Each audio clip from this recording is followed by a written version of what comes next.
Hey everyone, welcome back to your channel bio exam and research support by doctor Archana. So इस channel पे हम लोग बहुत सारा कंटेंट देखते हैं डिफरेंट एग्ज़ाम्स के ऊपर, डिफरेंट इंटर्नशिप्स, एंड मेरा जो एम है वो है स्टूडेंट्स को हेल्प करना।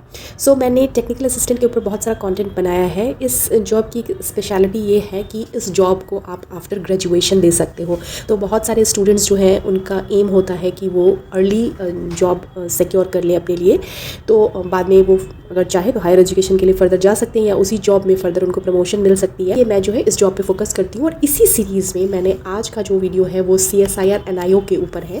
तो अभी उसने एक अपना जॉब का एडवर्टाइजमेंट दिया है जिसमें कि ऑनलाइन एप्लीकेशन जो है वो 3 नवंबर से ऑलरेडी स्टार्ट हो चुका है एंड जो लास्ट डेट ऑफ सबमिशन है दैट इज़ 2 दिसंबर।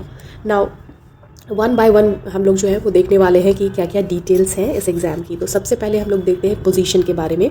तो टेक्निकल असिस्टेंट है पोस्ट का नाम, और number of posts and reservation. So total number of post 24 है, जिसमें कि unreserved 17, SC 1, ST 1, OBC 4 and EWS 1 है।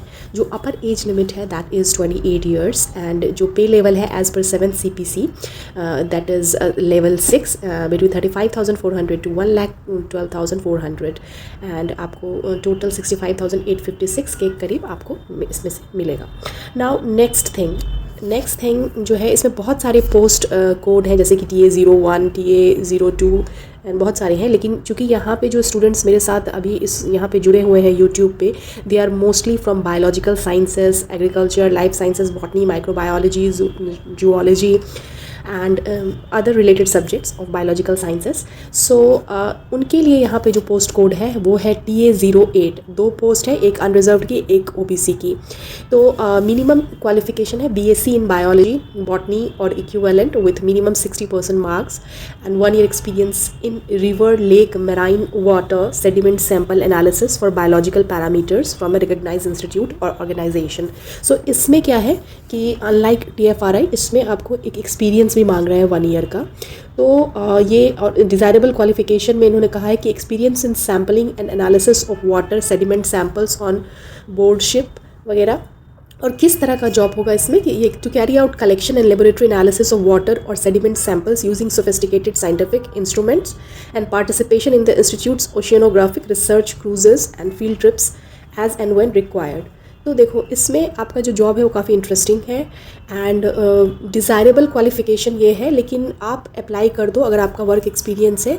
और अगर मेरे ख्याल से बहुत सारे लोगों का अगर वर्क एक्सपीरियंस नहीं भी होगा तो दे माइट कंसीडर। एंड जो एप्लीकेशन फ़ी है वो गर्ल्स के लिए तो नहीं है, बहुत सारे कैटेगरीज़ के लिए एग्जेम्प्टेड है, और ऐसे भी शायद 500 है, तो आप अप्लाई कर सकते हो। क्यों, अपने करियर के लिए इतना चांस तो हम लोग ले ही सकते हैं, है ना। नाउ नेक्स्ट है कि जो मैंने अभी बात की है कि कितना फ़ी है, तो 500 है।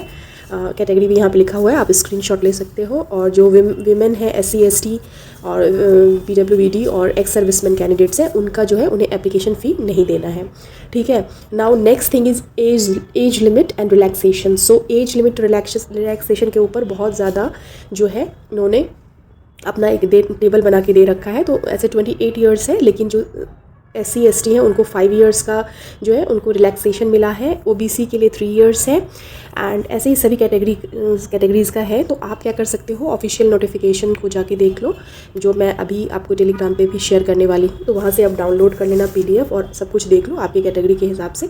नाउ नेक्स्ट थिंग है कि मोड ऑफ सिलेक्शन क्या है। So the candidates are recommended by the screening committee will be invited for a trade test. तो इसमें भी आपका क्या होगा कि एक OMR बेस्ड और कंप्यूटर बेस्ड एक objective type multiple choice question का एग्जामिनेशन होगा, जो मीडियम है।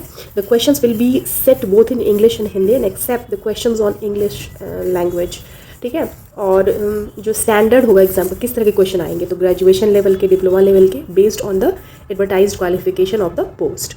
तो ये सारी चीज़ें आपको पता चल गई। मोड ऑफ सिलेक्शन में वही है कि एक रिटन टेस्ट होगा ऑब्जेक्टिव बेस्ड, OMR बेस्ड, और दूसरा क्या है आपका कि उसके बाद आपका जो है एक ट्रेड टेस्ट होगा अगर आप सेलेक्ट हो गए तो। नाउ जो स्कीम है एग्ज़ाम का, उसको अब देखते हैं डिटेल में। सो इसमें टोटल नंबर ऑफ़ क्वेश्चंस जो हैं वो 200 है and total time allotted 3 hours है। इसमें आपको पेपर 1 जो है उसके लिए 1 आवर का टाइम अलॉट होता है। वो होता है मेंटल एबिलिटी टेस्ट। मतलब आपका जो पेपर 1 रहेगा उसमें मेंटल एबिलिटी टेस्ट रहेगा। नंबर ऑफ़ क्वेश्चंस 50 रहेंगे, 50 रहेंगे, और जो मैक्सिमम मार्क्स है वो 100 है, क्योंकि हर क्वेश्चन के लिए 2 मार्क है। और नेगेटिव मार्किंग के बारे में है कि there will be no negative marks in this paper. Paper 1 में कुछ भी आपका नेगेटिव मार्किंग नहीं होगा। और मेंटल एबिलिटी टेस्ट है, वो बोल रहा है कि it will be so devised so as to include general intelligence, quantitative aptitude, reasoning, problem solving, situational judgement. तो ये सारी चीज़ें उसमें रहेंगी। है वो है पेपर 2, और इसके लिए टोटल टाइम है 30 मिनट्स। और इसमें सब्जेक्ट्स कौन कौन से हैं वो देख लेते हैं। जनरल अवेयरनेस और इंग्लिश लैंग्वेज। सो दोनों के 25-25 क्वेश्चन आएंगे, 25-25, और मैक्सिमम मार्क्स जो है 75-75 है। Means 3 marks for each correct answer. और एक बात ध्यान रखें, यहाँ पे नेगेटिव मार्किंग भी है। सो 1 negative mark for every wrong answer. और जो पेपर 3 है वो कंसर्न सब्जेक्ट का है, जैसे कि जो लाइफ साइंसेज के हैं उनको उससे पूछा जाएगा, जो इलेक्ट्रिकल या इलेक्ट्रॉनिक बैकग्राउंड के हैं उनको उससे पूछा जाएगा। सो ये क्वेश्चंस होंगे। नंबर ऑफ क्वेश्चंस आर 100, और जो मैक्सिमम मार्क्स है वो 300 है, and 1 negative mark for every wrong answer. ठीक है। इसके अलावा भी बहुत कुछ इसमें डिटेल्स दिया हुआ है, वो जाके आप देख सकते हो। और उसके बाद देखते हैं कि यहाँ पे जो है वो अप्लाई करने के लिए आप क्या करो, आपको ऑनलाइन एप्लीकेशन करना है। ठीक है। ऑफिशियल वेबसाइट यहाँ पे दिया हुआ है NIO का, उससे आप कर लो। And no other mode of application will be considered. आप ऐसा नहीं कि हार्ड कॉपी वगैरह भेजो, आपको ऑनलाइन अप्लाई करना है। एंड जो डॉक्यूमेंट्स है to be uploaded along with online application form, ये भी इन्होंने दे रखा है उस पर। ठीक है। तो ये सारी इन्फॉर्मेशन डॉक्यूमेंट्स कलेक्ट करके फॉर्म भर लो, क्योंकि फ़ी जो है बहुत लोगों के लिए SC ST वगैरह जो है, और विमेन है, और जितनी भी कैटेगरी EWS, उनके लिए तो फ़ी है ही नहीं इसमें। तो आप आराम से भर दो, एक्सपीरियंस भी हो जाएगा आपको एग्ज़ाम का। एंड जो जिन लोगों को देना है तो that is 500, which is not too much. I think 500 आप दे सकते हो इफ़ यू वांट टू। और तो ये सारी इन्फॉर्मेशन जो है, उससे पूछा था कि मैम सिलेबस के ऊपर बताओ, तो सिलेबस आपको पता चल गया है। पेपर 1 जो है वो जनरल मेंटल एबिलिटी टेस्ट है, और इसमें क्या क्या रहेगा, क्वांट रहेगा, रीजनिंग, लॉ जो भी है, LR वगैरह। और ये जो है वो क्वालिफाइंग नेचर का है, मतलब इसमें आपको अगर क्वालिफाई करते हो तभी आपका बाकी का पेपर चेक होगा। ये मैंने कहीं डॉक्यूमेंट में पढ़ा था, एक बार आप इस इन्फॉर्मेशन को फिर से देख लो। एंड पेपर 2 और पेपर 3 के बारे में भी मैंने आपको बता दिया है। सो इस तरह से आप इस जॉब की इन्फॉर्मेशन आपको मिल गई है। इफ़ यू आर इंटरेस्टेड आप अप्लाई कर लो, और इसी तरह की जो भी जॉब्स वैकेंसीज़ वगैरह आएंगी वो मैं आपके साथ शेयर करती रहूँगी, इसीलिए आप इस चैनल को सब्सक्राइब कर सकते हैं।